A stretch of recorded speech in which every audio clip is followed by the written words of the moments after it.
we're going to be talking to Bethany. Yes, ma'am. In fact, I got to get a picture ready because I know she's going to want to see this. And it is a fascinating conversation. It's one, you know, as the father of daughters, I had many times with my girl. She's talking with Dr. Jag over there, Bethany. Yeah, how skinny is too skinny? And really, the picture that got us talking yesterday, we saw this image of Angelina Jolie just looking super skinny at the Academy Awards on Sunday night.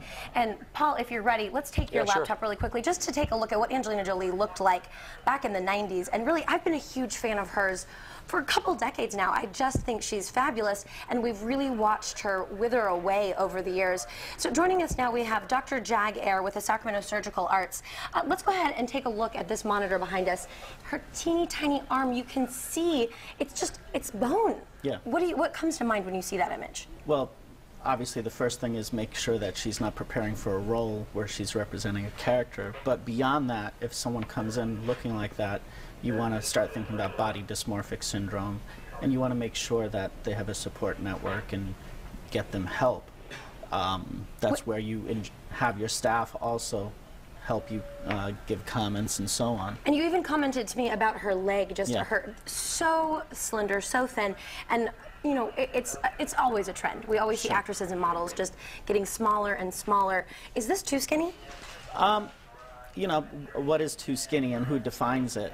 But obviously, if you look at her pictures from a few years ago compared to now, she's lost quite a bit of muscle.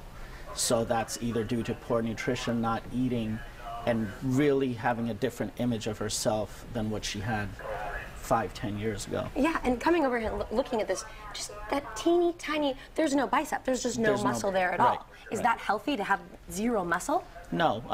When you starve yourself or nutritional deprivation, what happens is you start losing your fat. Once the fat is gone, if you're not getting all your nutrients, you're going to start losing muscle and get muscle wasting. And we see that in countries where there's starvation and so on as well.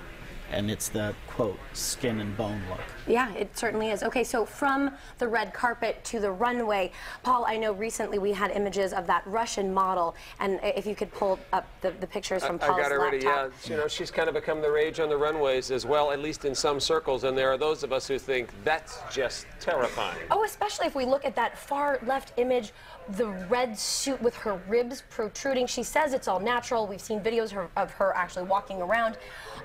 What does that say to you, Dr. Jag? Well, I would find it hard to believe that that is natural. There's certain cultures and countries where they may wear neck bracelets to elongate their necks in adolescence. And we were talking earlier, if you look in the Guinness Book of World Records, there's a lady that wore a tighter and tighter belt to make her waist so skinny that you could put your hands around her waist.